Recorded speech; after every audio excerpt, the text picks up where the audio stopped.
Hi, welcome to this video where I will show you how you can use Metafields in the Shopify.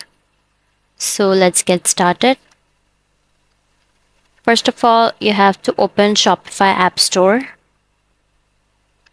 and in the App Store search for Metafields and now install it. So open Metafields Guru and now select the resource, which is products. After that, search for the product which you want to create a metafield of. Then write in the key section namespace, create another metafield with the same step, and now click on the save button. After that, from the left menu bar, click on the online store button and then click on the themes button.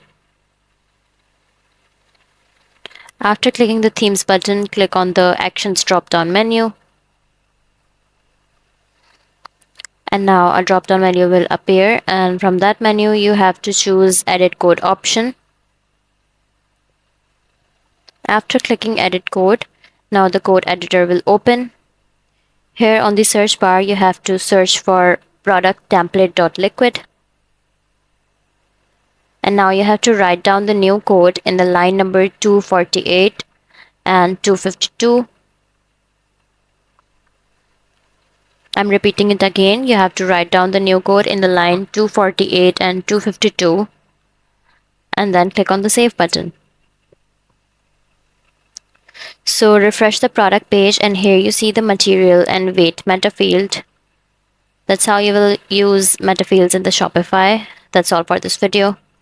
If you find this video helpful, please like and subscribe to our channel, and thank you for watching.